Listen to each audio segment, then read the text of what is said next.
Good morning, everyone. We're going to just give everybody a minute or two here to get into the webinar.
All right, it looks like we've hit critical mass, so we'll go ahead and get started. Everybody, thank you for joining the second of two webinars introducing the new Oyster Best Management Practice Expert Panel Recommendations Report. Today, we're going to be talking specifically about 2 out of 3 of the practice protocol BMPs focused on oyster assimilation. Before we get started, I just want to briefly go over some webinar housekeeping. This is a Zoom webinar format, so all participants are muted automatically. Closed captioning is enabled, so if you need to use that feature, you can find it on the Zoom toolbar. We are recording this session, and the recorded webinar link will be posted to the BAE program event calendar for February 14th, along with the slides for today. All the other report materials are posted on the February 7th page for reference. If you have questions throughout the webinar, please enter your questions into the Q&A feature in your Zoom toolbar. We will have a dedicated time for questions at the end of today's talk. So like I just mentioned, today we're going to be primarily going over a summary of the panel's recommendations for 2 out of 3 of the BMPs that are described in this report, specifically restoration practices and oyster harvest practices, where oysters are assimilating nutrients into their tissue and shell.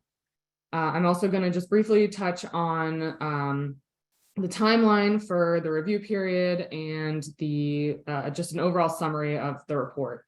And again, we'll have time for Q&A. I just want to bring to everyone's attention that there are several appendices for this report that have a lot of additional detail that we don't have time to go over today.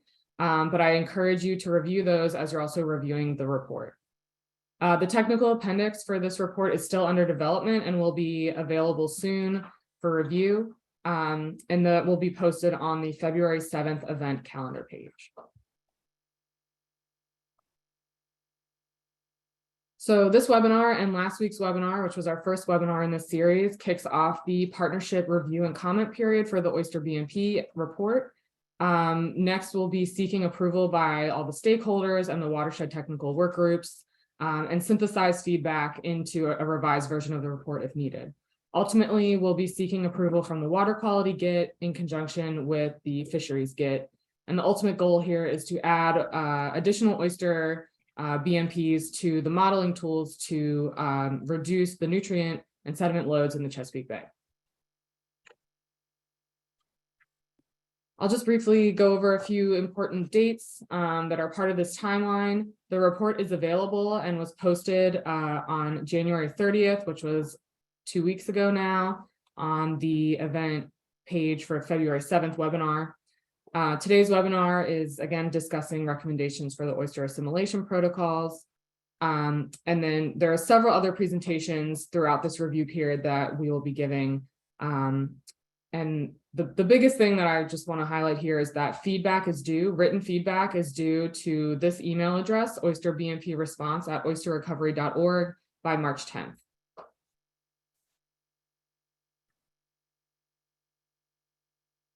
Okay, so before we get started, I just want to take a moment to introduce Jeff Cornwell. He's our panel chair. Jeff is a professor at the University of Maryland Center for Environmental Science, and he's a marine biogeochemist.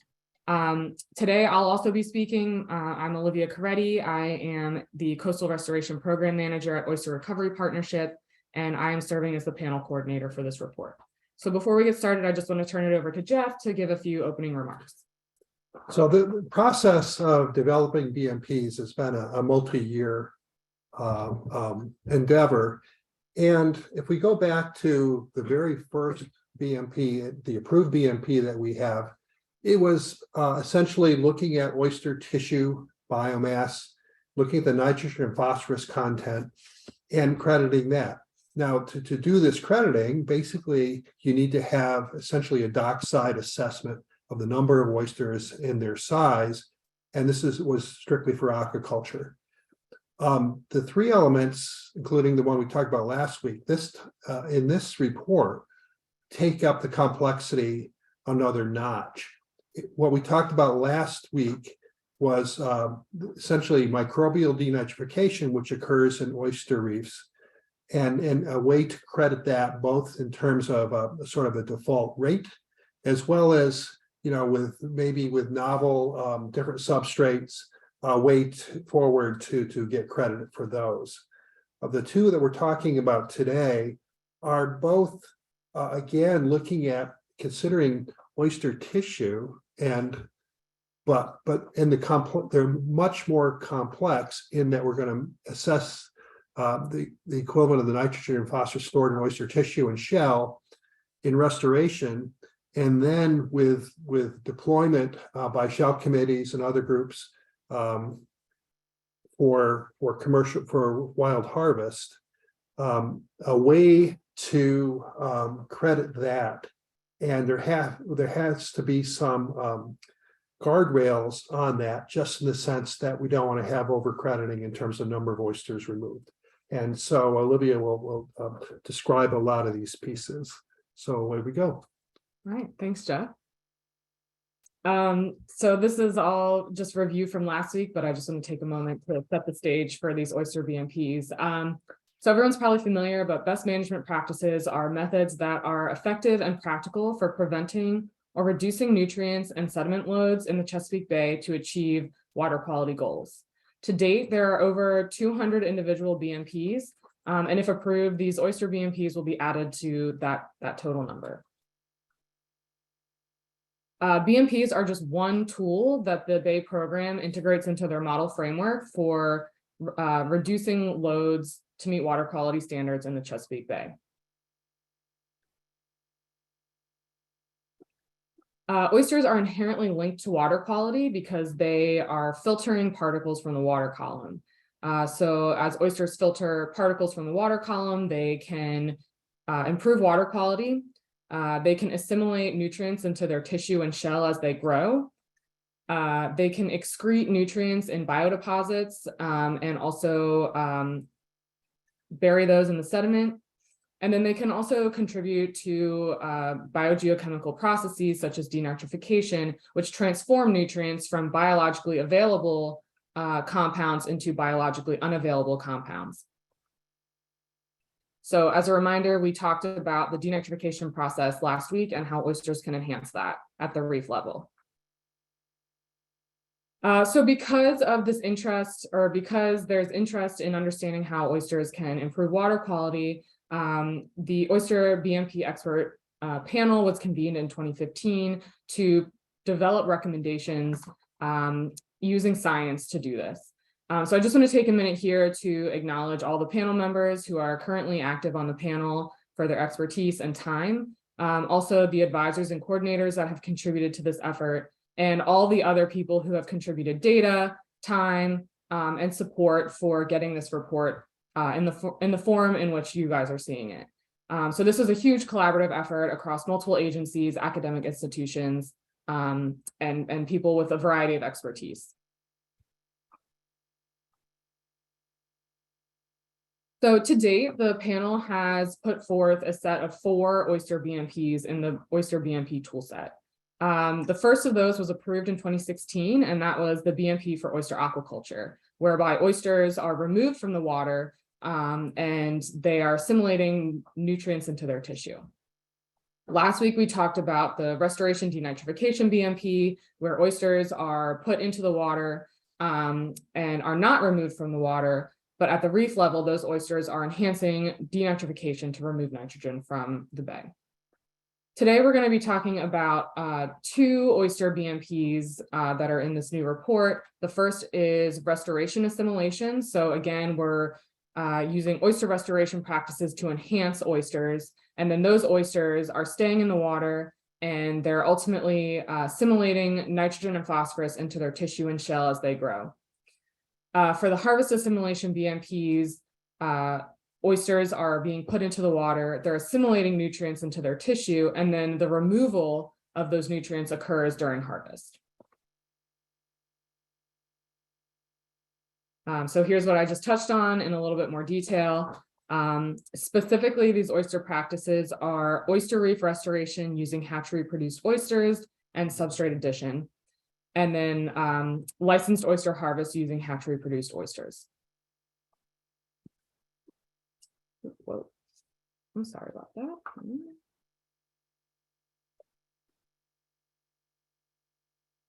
Okay, so first we're going to talk about the restoration assimilation BMPs. So again, this is the mechanism where oysters are removing nutrients is through assimilating nitrogen and phosphorus into their tissue and shell as they grow. And the practices here are oyster reef restoration using hatchery-produced oysters and substrate addition. So I just want to take a moment here to emphasize that one major decision that allowed the panel to even evaluate restoration practices for BMPs was that the EPA decided that reduction via filtration was acceptable under the Clean Water Act. Without this designation, the panel's work would not have moved forward. So for the restoration BMP specific to assimilation, the panel recognized that oyster tissue and shell biomass are linked to the removal of nitrogen and phosphorus. Net removal of nitrogen and phosphorus can occur at the reef scale as long as oyster biomass is stable or increasing. Only the appreciated biomass is credited, and credit can be received incrementally whenever biomass is assessed. So if you look at the figure on the right here, you'll see that at a specific time period, baseline oyster biomass is assessed in dark gray. An enhancement activity occurs, and then later the implementer would go out and measure oyster biomass at the site. So if there was an increase in biomass from the baseline to immediately after restoration, all of that biomass could be credited. And then at a later time, if the implementer goes out again and measures biomass, any biomass that has accrued above that previously credited is also eligible for credit. So that's really the gist, and I'll go into all these components in a little bit more detail. So the qualifying conditions for this BMP is that first, a qualifying enhancement activity must occur. In this case, it's the addition of hatchery-produced oysters or suitable substrate at a restoration site. The BMP site must be protected from harvest. For this set of BMPs, planted oysters should be less than 1 inch. And this is really just to ensure that all of the nutrients that are assimilated into their tissue and shell are actually removed from that specific location. Baseline biomass should be determined using the appropriate approach and adhere to conditions that the panel has laid out in the report. Biomass estimates must be based on field surveys and be representative of the BMP site. Biomass must also be extrapolated appropriately to the BMP site, and this varies based on substrate type, which I'll touch on in a little bit. And again, just want to reiterate that only nutrients associated with appreciated biomass are eligible for credit. So the determination steps are the way to estimate the reduction of nutrients through this set of BMPs is to first identify the BMP site and determine the BMP site area, document the qualifying enhancement activity, determine the appropriate baseline approach, and assess the baseline and post-restoration biomass. All of these are the same from what we talked about last week. Next, the implementer would determine eligible appreciated biomass, and then convert that appreciated biomass to the total nitrogen and phosphorus removed. So as we discussed last week, the BMP site is the location where enhancement activities occur. So for example, if an implementer planned to do restoration in this gray box here, but went out and planted spout on shell, for example, on these red track lines, then the actual BMP site would be the area that is contained within a polygon drawn around those track lines. The next step would be to document qualifying enhancement activities. So for this BMP, enhancement activities that would qualify are the addition of hatchery-produced oysters and or suitable substrate. So suitable substrate in this case, the panel decided to categorize substrates and distinguish between these substrates simply because most, if not all, of the data that the panel used to generate their default recommendations or default estimates were collected from oyster reefs that were either constructed with small substrates, so for example, oyster shell, or were collected from natural reefs. So small substrates in the case of the BMP here are anything that's smaller than 12 inches in diameter and irregular in shape. So this could be spout on shell, oyster shell, other biological shell. So for example, clam shell or whelk shell, small pieces of granite or limestone, small pieces of limestone. Large substrates, on the other hand, are substrates that are larger than 12 inches in diameter and uniform in shape, or uniform in shape. So this includes materials such as engineered structures like reef balls or oyster castles, or large pieces of granite or large pieces of concrete.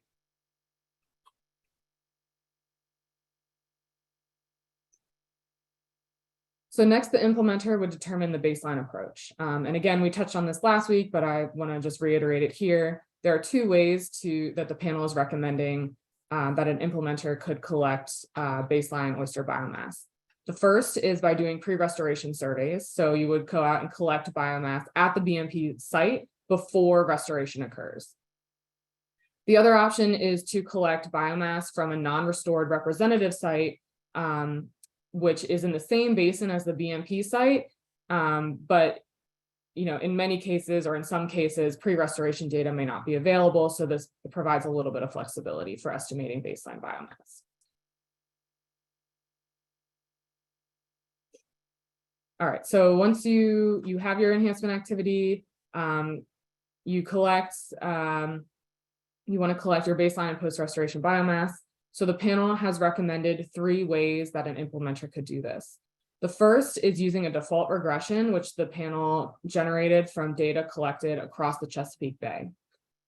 The second is to directly measure biomass at a site. So this would require measuring the actual dry weight of oyster tissue and shell from a site. And then the third option would be to generate site-specific regressions. So this would require measuring oyster shell height and dry weight, and then generating your own regressions for a specific site.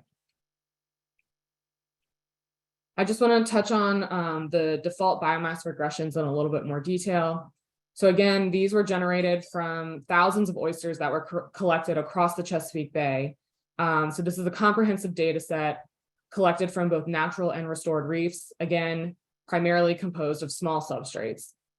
The panel generated a regression for both oyster tissue based on shell height and oyster shell. And the panel used a 50th quantile regression approach, which is conservative and is not as sensitive to outliers in the data.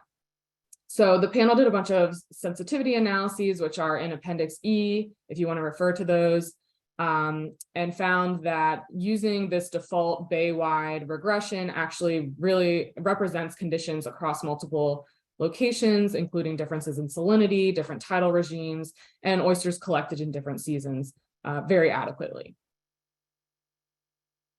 And if there are questions, we can definitely discuss this more during Q&A. So once oyster biomass has been collected, the implementer would need to extrapolate that biomass to the entire BMP site.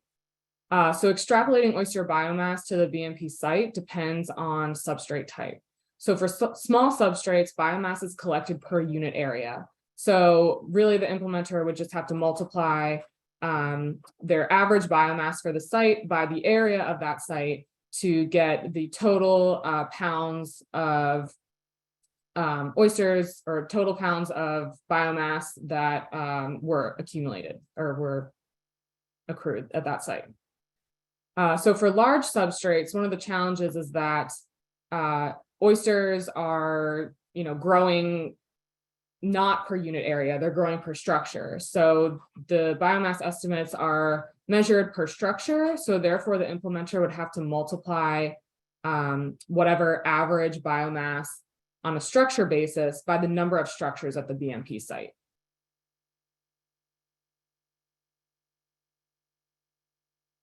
Okay, so we have our biomass. We've extrapolated to the BMP site. The next step would be to determine the eligible appreciated biomass. So I'm going to just walk through this example here in the figure on the left. The key here is that post-restoration biomass must be greater than the baseline oyster biomass and greater than the previous maximum biomass that was credited.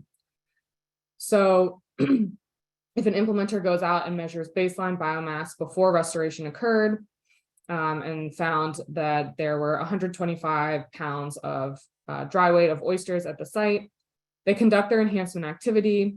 They go out some time later, measure post-restoration oyster biomass, and find that a total of 937 pounds of dry weight has accrued at the site.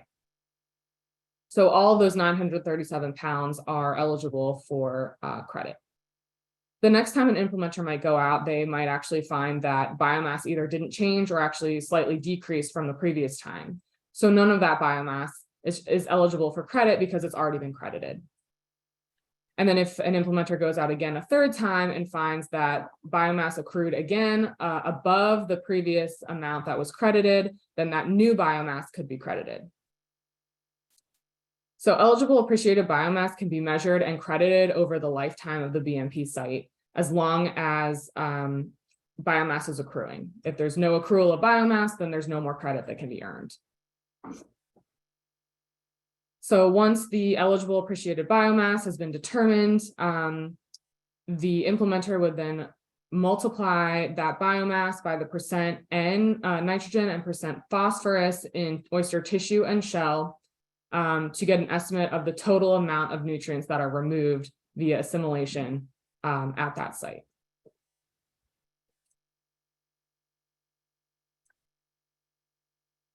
Okay, so just like for the restoration denitrification BMP, there's specific information that the panel has recommended be reported for each reduction step.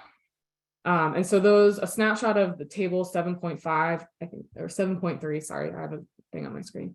7.3 is here on the right, but I'm going to refer you to that for all of the details that the panel has recommended be reported. But each of these pieces of information follows each of those steps that we just walked through.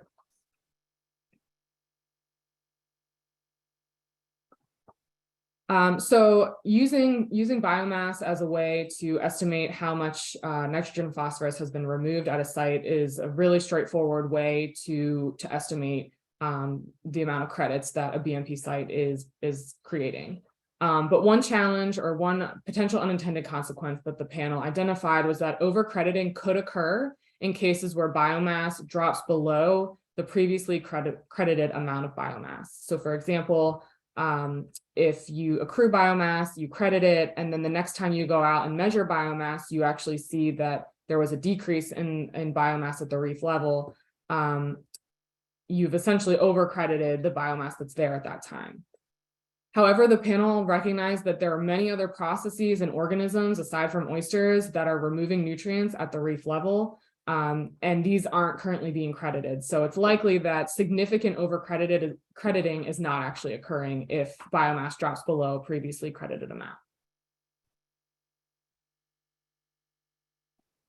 Okay, so to summarize this set of BMPs, again, oyster tissue and shell biomass are used to estimate the removal of nutrients at the roof level. The key here is that only appreciated biomass can be credited, and credit can be received incrementally over time whenever biomass is assessed, as long as it's accruing above how much was previously credited. Okay, so now we're going to switch gears and talk about our Harvest-Assimilation BMP. So the process here is similar, where oysters are removing nutrients by assimilating them into their tissue.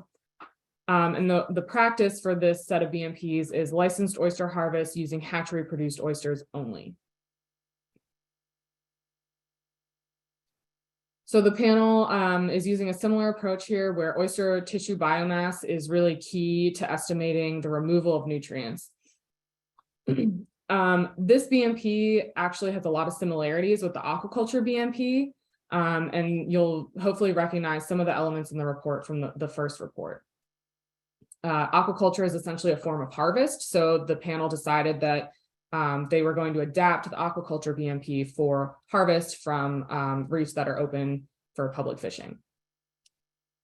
One other item that was essential to developing recommendations for this BMP is that the panel recognized that it's really challenging to assess a baseline oyster biomass on an area where there's multiple enhancement activities occurring, there's harvest occurring at various times, and it's likely that oysters that are put out on these reefs are being harvested along with oysters that were pre-existing at the site. So there's really no way to easily track all that. So the panel developed strict qualifying conditions to account for this. And I'll go through all those in more detail.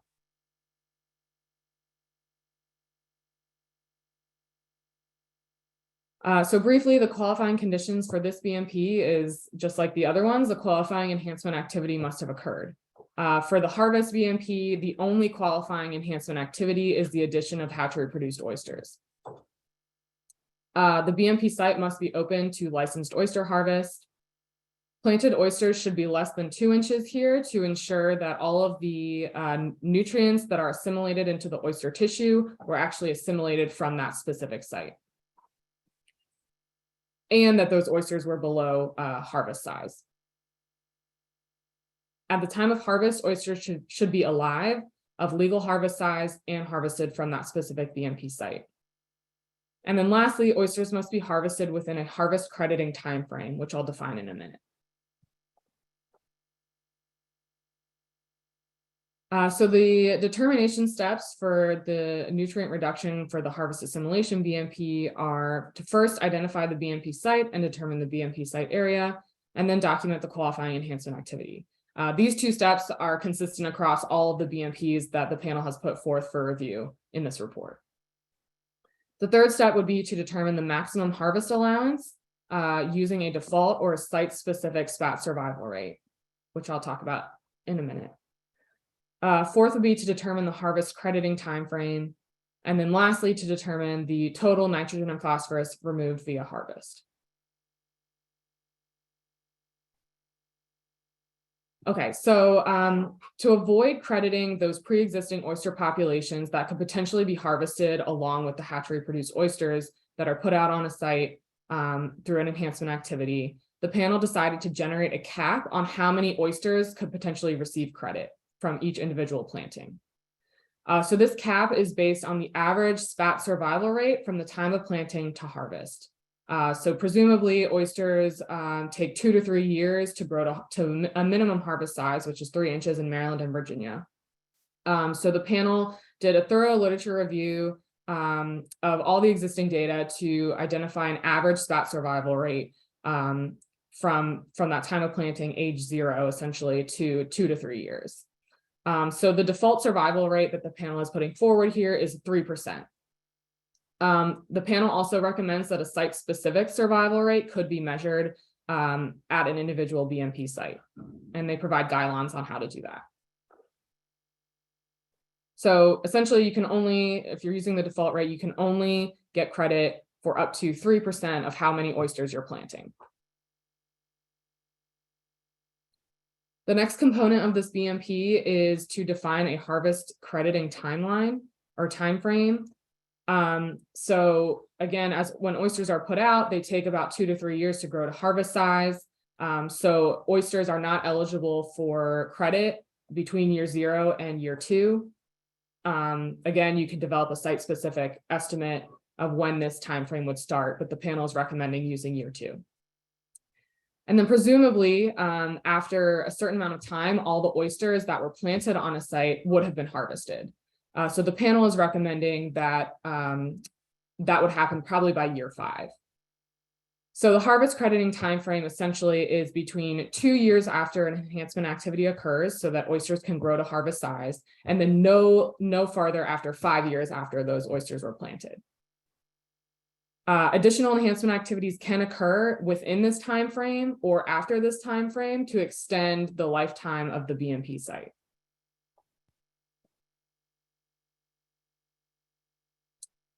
So the next step is to determine the total nitrogen and phosphorus removed from harvest. And this is really where this BMP starts to resemble the aquaculture BMP, because the panel has developed a series of percent nitrogen and phosphorus content in oyster tissue that are based on categories of harvest size. So if you look at table 6.4 here, if oysters are harvested in this size range, 3 to 3.5 inches, they would be removing, or there would be 9% and 1% nitrogen and phosphorus in the tissue of those oysters. The panel then extrapolated these percent nitrogen and phosphorus content based on harvest size to a total number of oysters that could be harvested from a site. So for simplicity's sake, the panel extrapolated that to pounds of nitrogen and phosphorus per million oysters, which is in table 6.5 in the text. So for example, oysters that are harvested from 3 to 3.5 inches, so the minimum harvest size, would be removing 198 pounds of nitrogen per million oysters. Again, the panel provides recommendations on how site-specific tissue content and reduction could be developed in the report. I also just want to emphasize that if oysters are not measured, which could be the case, the panel is recommending to use the minimum harvest size class, so the 3-inch size class, and the reduction associated with that. And this is to avoid overcrediting.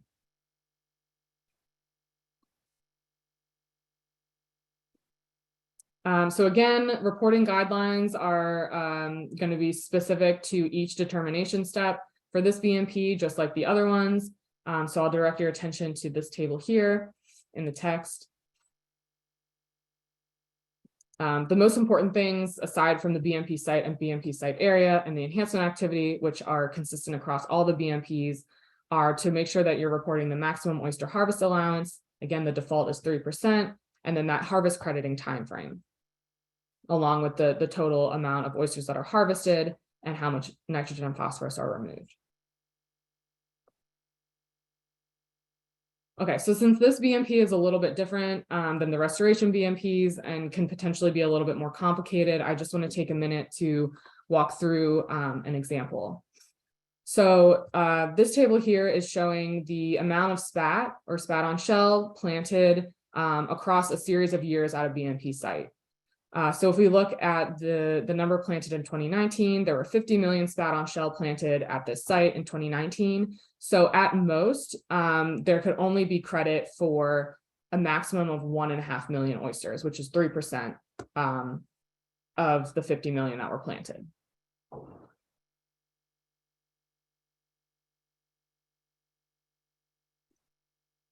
All right, so I'm going to walk through this figure here as well.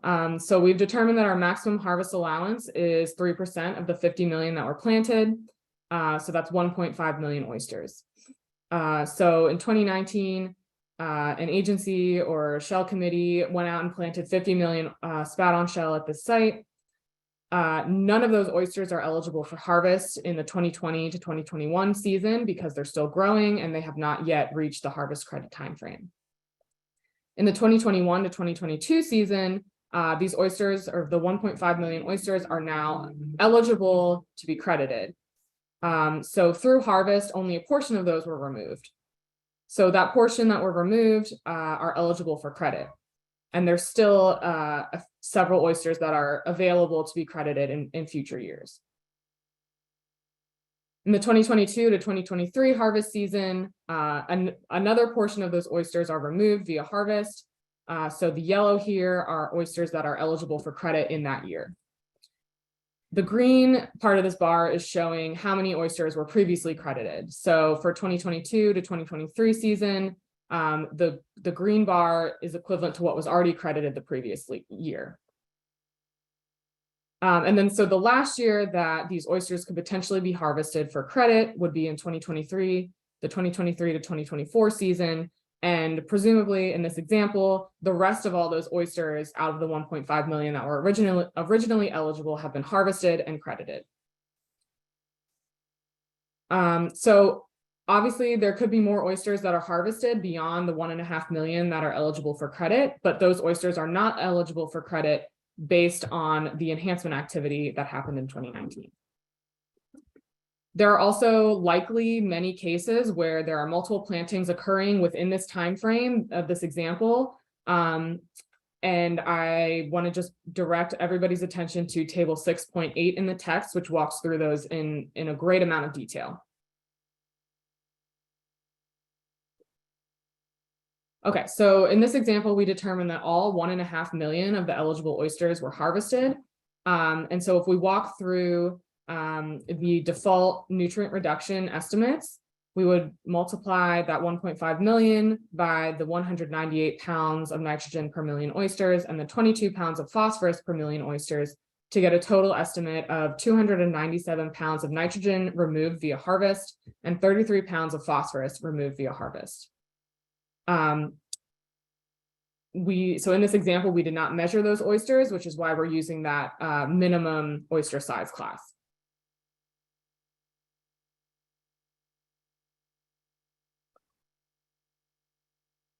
So for this BMP, the panel actually identified no negative unintended consequences and instead identified several positive potential benefits of having oyster harvest using hatchery-produced oysters as a BMP. And so two of those big ones are that planting diploid oysters can increase natural recruitment in harvest areas, and plantings that use spout on shell could also maintain a positive shell budget, which is really critical for enhancing that habitat. Okay, so in summary, for the Harvest BMP, essentially this is an adaptation of the aquaculture BMP, which has been adjusted to account for how harvest is occurring in areas that are open to harvest. So the main part here is that the panel was able to calculate nitrogen and phosphorus tissue content in oysters based on different harvest size classes. And that's similar to the aquaculture BMP. The panel also recognized that it was really challenging to assess baseline biomass because in harvest areas, there are multiple enhancement activities occurring, and it's likely that oysters that were pre-existing at the site are being harvested in addition to or along with the oysters that were planted through that enhancement activity. So to account for this, the panel developed a set of strict qualifying conditions to minimize overcrediting harvest. And again, all of these estimates are intentionally conservative to minimize overcrediting. Okay, so with the addition of these three BMPs that we've talked about between last week's webinar and today's webinar, the panel has put forth a total of 4 elements of the Oyster BMP toolset.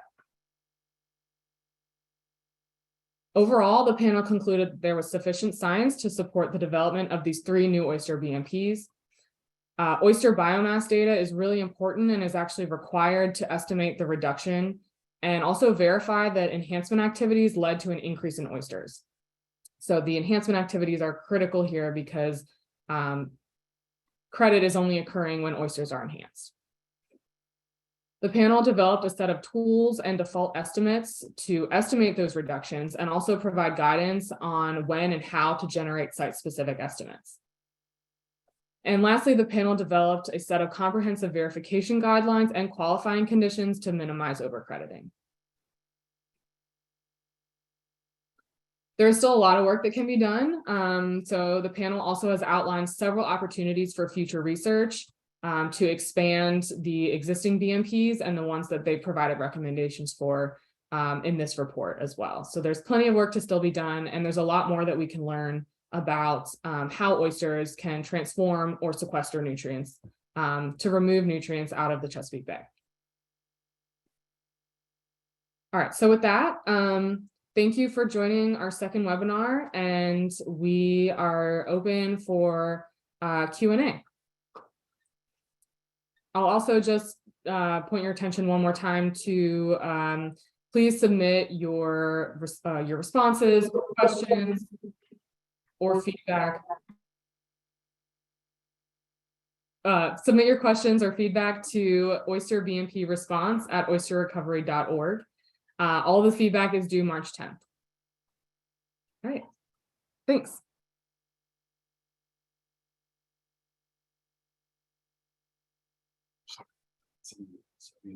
West.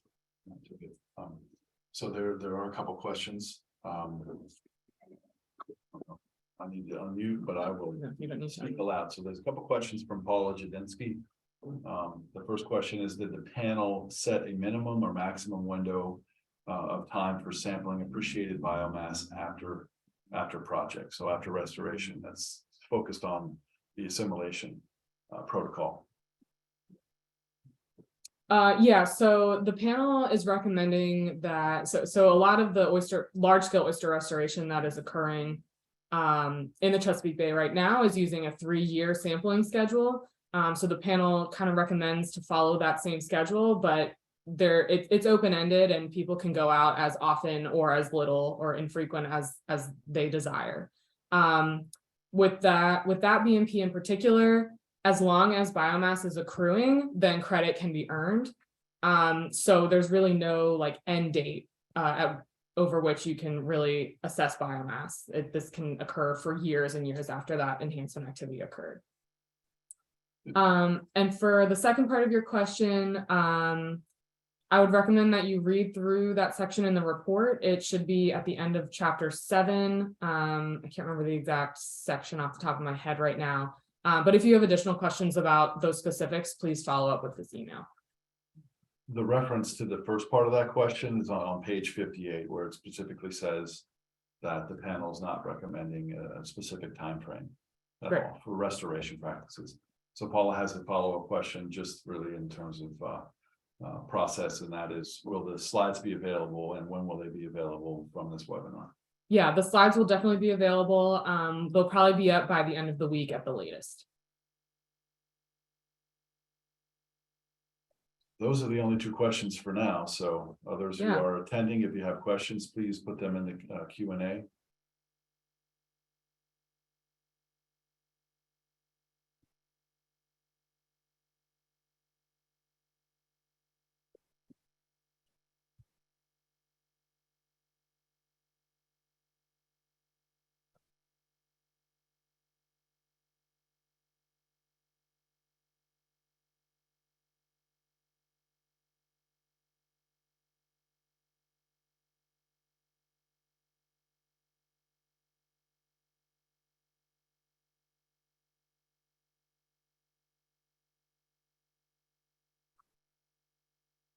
I don't know if other panelists maybe.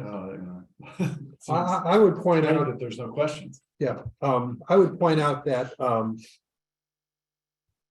this is for those of you who would be interested in crediting and whether it's nutrient trading or just crediting the nitrogen and phosphorus removal to the watershed implementation plans.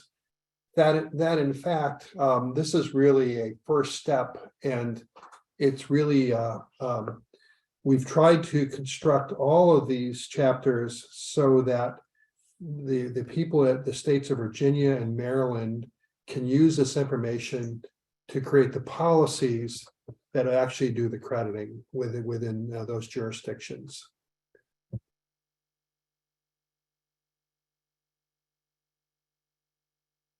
Okay, there's a couple things coming here.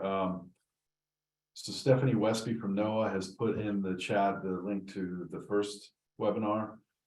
There is an anonymous attendee who, do you have thoughts or advice on for other estuary programs which are much earlier in the process? Yeah, I mean, I think in New England, they've moved a little bit quicker into wanting to credit. I think, this can serve as a bit of a model for those programs, at least.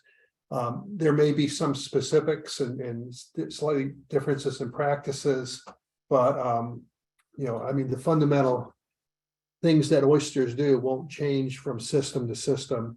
And so it's really going to be probably more at the jurisdictional level in terms of how you will implement this in terms of crediting.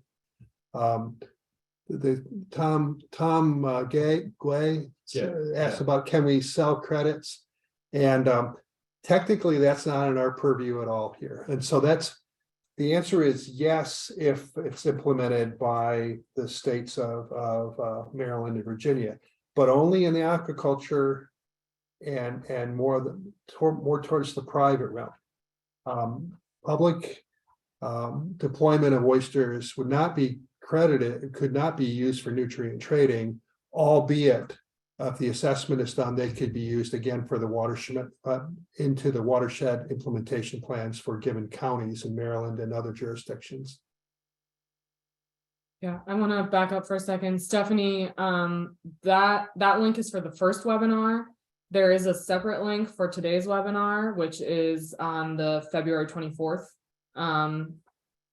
date on the calendar on the Bay program webpage. So just note that there are two different webinars. So the slides for today's webinar will be on that second webinar page. There's another question, Dave Montali, and this is specific to the slide 24 and 26. Why does crediting of the best year for difference from baseline, why is it extended when future year monitoring suggests a smaller difference? Why is this not considered over crediting, and how long might that last? Thanks, Dave. I am going to go back to that slide just so that everybody can.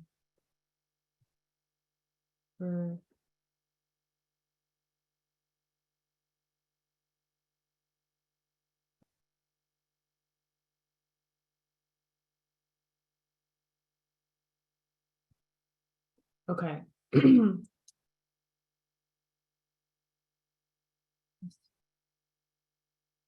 Okay, so essentially, anytime that biomass is accrued above what was previously there, it can be credited.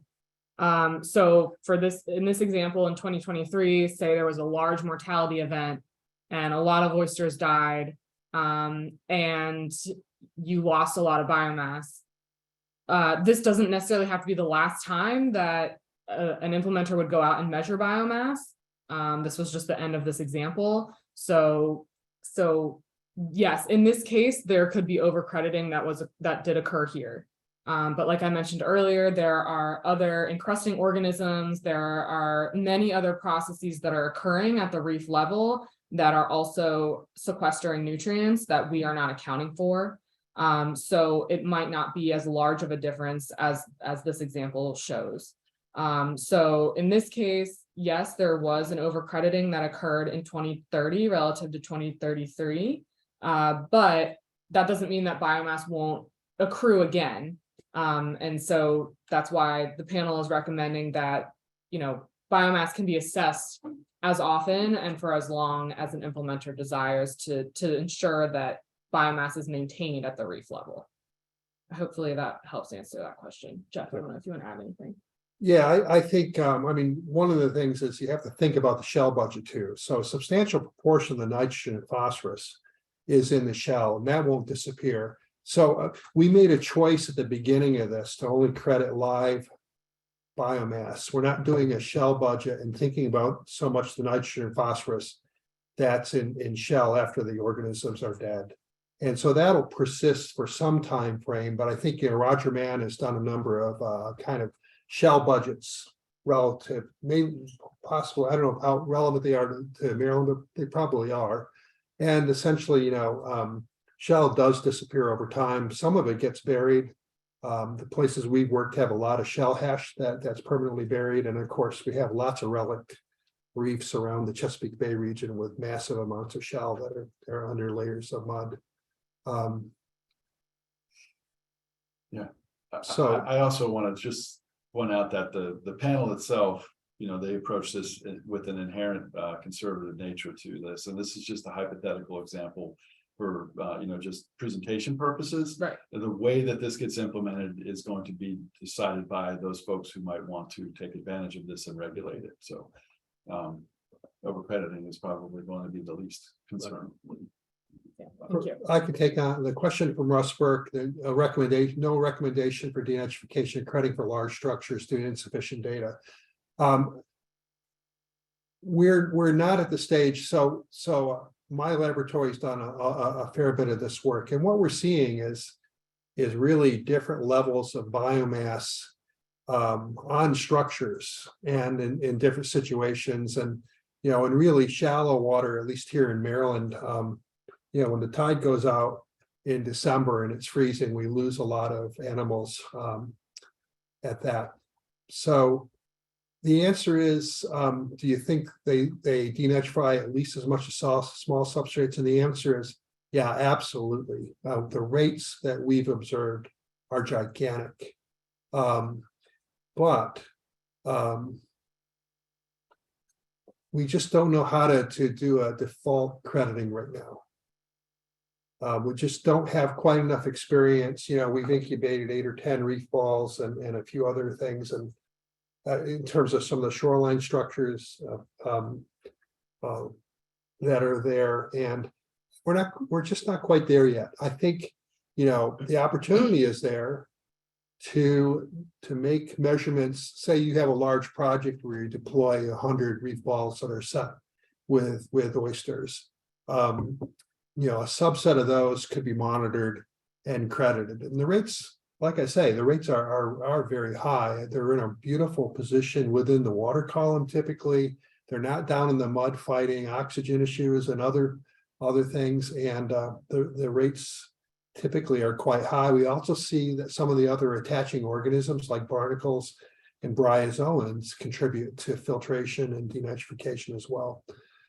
This is right at the cutting edge of new information, and I think probably with time that more of this can be credited in some way, but getting it to a per oyster crediting, we just don't have near enough data for that, and a lot of the reef balls we incubated weren't there.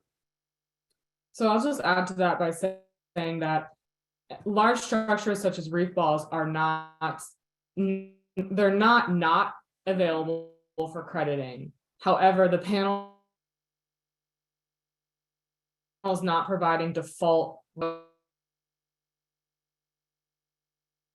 So there's an opportunity to develop reef balls. But whoever is going to be doing that needs to have a thorough scientific understanding of how to best measure those rates and how to best make those estimates at that place. So it's not that they're not it's not like there's no option to get credit for oysters growing on reef balls, for example, but there has to be a very thorough, specific, scientifically robust way to measure denitrification on those structures. So I just want to make that clarification there. And all that is included in the report. So I encourage you to read through the recommendations that the panel is providing on how to do that. And I also say we have a modest amount of data in this, certainly not a very big proportion of the data that's been generated in restoration projects, and that the onus is on my laboratory to get this published this year and get it out into the public realm so that people have a better idea of what those kinds of rates can be. But I'm optimistic that crediting for that will be valuable in terms of, especially if it's done privately, the amount of nitrogen that's denitrified appears to be sufficient to at least defray some of the costs of deploying these structures.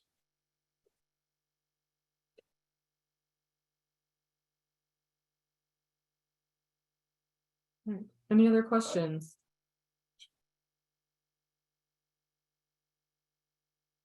Okay, do any of the panel members want to add anything to this discussion that we've had?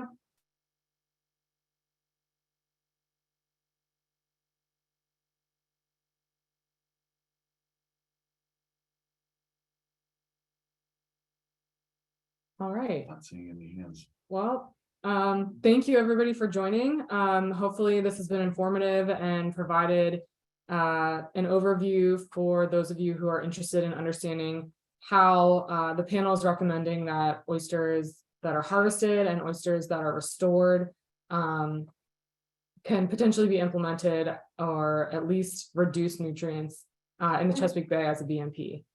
So I encourage you again to please review the report materials that are posted on the February 7th webpage, which Allison shared in the chat.